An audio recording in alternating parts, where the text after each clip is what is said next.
ನಮಸ್ಕಾರ. ಮಾನವೀಯ ಸ್ನೇಹಿತರ ಒಕ್ಕೂಟ ಕೊಡಗು ಜಿಲ್ಲಾ ವಾರ್ತೆ ಓದುತ್ತಿರುವವರು ಕಡ್ಲೇರ ತುಳಸಿ ಮೋಹನ್. ಮುಖ್ಯಾಂಶಗಳು. ಜಿಲ್ಲೆಯಲ್ಲಿ ಇಳಿಮುಖಗೊಂಡ ಮಳೆ, ಮಾನವೀಯ ಸ್ನೇಹಿತರ ಒಕ್ಕೂಟದ ಸದಸ್ಯರಿಂದ ಸಾರ್ವಜನಿಕ ಕಾಳಜಿ. ಸುದ್ದಿಯ ವಿವರ. ಜಿಲ್ಲೆಯಲ್ಲಿ ಪುನರ್ವಸು ಮಳೆಯ ಅಬ್ಬರದಿಂದ ಕಂಗಾಲಾಗಿದ್ದ ಜನ ಇಂದು ಕೊಂಚ ಮಳೆಯ ಬಿಡುವಿನಿಂದ ನಿರಾಳರಾದರೂ ಗಾಳಿ ಮಳೆಯಿಂದ ಹಾನಿಗೊಳಗಾದ ವಿದ್ಯುತ್ ಕಂಬಗಳ ದುರಸ್ತಿ, ಅಲ್ಲಲ್ಲಿ ಬಿದ್ದ ಮರಗಳ ತೆರವು ಕಾರ್ಯ ಭರದಿಂದ ಸಾಗಿದೆ. ಜಿಲ್ಲೆಯ ಹಲವೆಡೆ ವಿದ್ಯುತ್ ಸಂಪರ್ಕವಿಲ್ಲದೆ ಕತ್ತಲೆಯಲ್ಲಿ ಕಳೆಯುವಂತಾಗಿದೆ. ತುಂಬಿದ ನದಿಗಳ ನೀರು ಇಂದು ಇಳಿಮುಖಗೊಂಡಿದೆ. ಮಾನವೀಯ ಸ್ನೇಹಿತರ ಒಕ್ಕೂಟದ ಸದಸ್ಯರಾದ ಗುಡ್ಡೇರ ಲಕ್ಷ್ಮೂ ಸೋಮಣ್ಣ ಅವರು ಬಲಮುರಿ ಗ್ರಾಮದ ಸಾರ್ವಜನಿಕ ರಸ್ತೆಯ ಕುರಿತು ಮಾಡಿದ ವರದಿ ಹಾಗೂ ಕೋಳಿಮಾಡು ಪ್ರಶಾಂತ್ ಮುತ್ತಣ್ಣ ಅವರು ಅಲ್ಲಿಯ ಸರ್ಕಾರಿ ಶಾಲೆಯ ಬಗ್ಗೆ ತೋರಿದ ಕಾಳಜಿಗೆ ಉತ್ತಮ ಸ್ಪಂದನೆ ದೊರೆತಿದೆ. ಚಾಮುಂಡೇಶ್ವರಿ ವಿದ್ಯುತ್ ಪ್ರಸರಣ ಘಟಕದ ಮೂರ್ನಾಡುವಿನಿಂದ ಬಲಮುರಿಯ ಕೂಡ ಪೈಸಾರಿಗೆ ಹೋಗುವ ವಿದ್ಯುತ್ ಸಂಪರ್ಕ ಲೈನ್ ಕಾವೇರಿ ನದಿಯ ಪಕ್ಕದಲ್ಲಿ ರಸ್ತೆಯ ಬದಿಯಲ್ಲಿ ಹಾದು ಹೋಗಿದ್ದರಿಂದ ಬಿದಿರಿನ ಮೇಳೆಗಳು, ಮರ, ಗಿಡ, ಬಳ್ಳಿಗಳು ಹಬ್ಬಿಕೊಂಡಿದ್ದು ಅಪಾಯದ ಅಂಚಿನಲ್ಲಿ ಇತ್ತು. ಇಂದು ಲೈನ್ ಮ್ಯಾನ್ಗಳಾದ ಕಿಶೋರ್ ಮತ್ತು ಜೀವನ್ ಅವರುಗಳ ಮುಂದಾಳತ್ವದಲ್ಲಿ ಗ್ರಾಮಸ್ಥರ ಸಹಕಾರದೊಂದಿಗೆ ಕಾಡು ಕಡಿದು ವ್ಯವಸ್ಥೆ ಮಾಡಲಾಯಿತು. ಸ್ಥಳಕ್ಕೆ ಪಾರಣೆ ಗ್ರಾಮ ಪಂಚಾಯಿತಿಯ ನೂತನ ಪಿಡಿಒ ಬಿದ್ದಪ್ಪ ಮತ್ತು ಸಿಬ್ಬಂದಿ ಹೈದರ್ ಅವರು ಭೇಟಿ ಕೊಟ್ಟರು. ಬಲಮುರಿಯಿಂದ ನಾಪೋಕ್ಲು ಪಾರಾಣೆಗೆ ಹೋಗುವ ರಸ್ತೆ ಉದ್ದಕ್ಕೂ ಕಾಡು ಬೆಳೆದು ವಾಹನದ ಓಡಾಟಕ್ಕೆ ತೊಂದರೆ ಆಗುತ್ತಿರುವುದರಿಂದ ಕಾಡು ಕಡಿದು ಸ್ವಚ್ಛ ಮಾಡಬೇಕೆಂದು ಗ್ರಾಮಸ್ಥರಿಂದ ಮನವಿ ಮಾಡಲಾಯಿತು.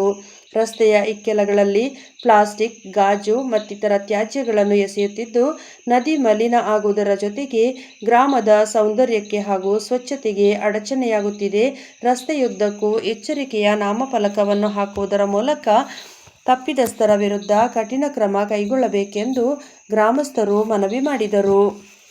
ಅದರಂತೆಯೇ ಕೋಳಿಮಾಡು ಪ್ರಶಾಂತ್ ಮುತ್ತಣ್ಣ ಅವರು ಶಾಲೆಯ ಬಗ್ಗೆ ತೋರಿದ ಕಾಳಜಿಗೂ ಕೂಡ ಪಂಚಾಯತ್ ವತಿಯಿಂದ ಉತ್ತಮ ಸ್ಪಂದನೆ ದೊರೆತಿರುತ್ತದೆ.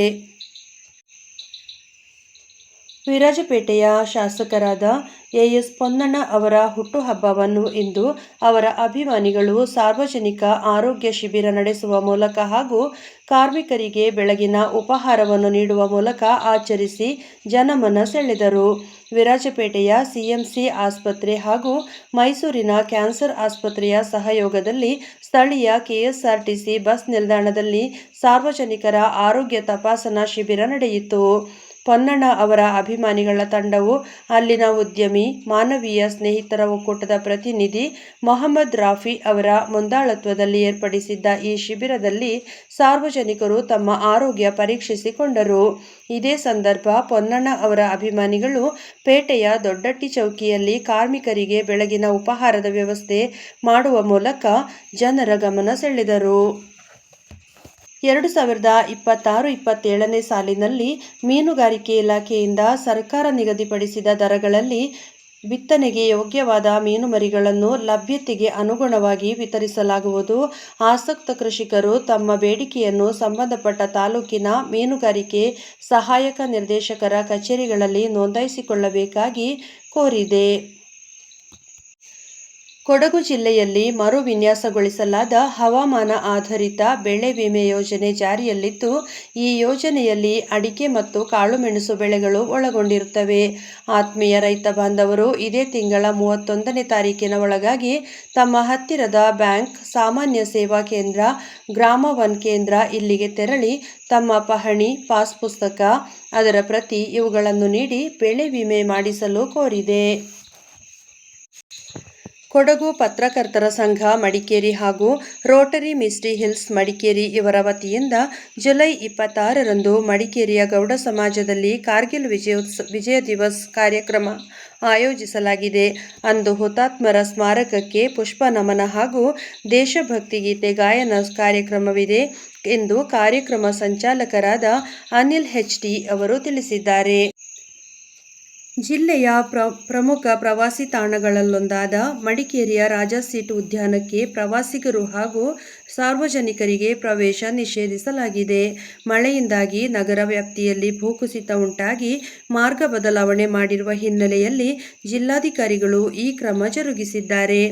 ವ್ಯಾಪಕ ಮಳೆಯಿಂದಾಗಿ ನಗರದ ಕೆಎಸ್ಆರ್ಟಿಸಿ ಬಸ್ ನಿಲ್ದಾಣಕ್ಕೆ ತೆರಳುವ ರಸ್ತೆ ಬದಿ ಭೂಕುಸಿತ ಉಂಟಾಗಿದ್ದು, ಮಡಿಕೇರಿ ನಗರ ವ್ಯಾಪ್ತಿಯಲ್ಲಿ ತಾತ್ಕಾಲಿಕವಾಗಿ ಮಾರ್ಗ ಬದಲಾವಣೆ ಮಾಡಲಾಗಿದೆ.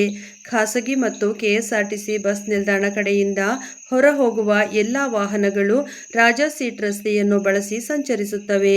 ಈ ರಸ್ತೆಯಲ್ಲಿ ವಾಹನ ದಟ್ಟಣೆ ಹೆಚ್ಚಿರುವ ಕಾರಣ ಮತ್ತು ರಾಜಾ ಸೀಟ್ ಬಳಿ ಸಾರ್ವಜನಿಕರು ಹಾಗೂ ಪ್ರವಾಸಿಗರು ವಾಹನ ನಿಲುಗಡೆಗೊಳಿಸುತ್ತಿರುವ ಕಾರಣ ಸಂಚಾರ ವ್ಯವಸ್ಥೆಗೆ ಅಡಚಣೆ ಉಂಟಾಗುತ್ತಿದೆ. ಅಲ್ಲದೆ ರಾಜಾ ಸೀಟ್ ರಸ್ತೆಯಲ್ಲಿ ಶಾಲೆ ಇದ್ದು ವಾಹನಗಳ ಅಧಿಕ ಸಂಚಾರ ಮತ್ತು ನಿಲುಗಡೆಯಿಂದ ಶಾಲಾ ಮಕ್ಕಳಿಗೂ ತೊಂದರೆಯಾಗುವ ಸಾಧ್ಯತೆ ಹೆಚ್ಚಾಗಿರುತ್ತದೆ.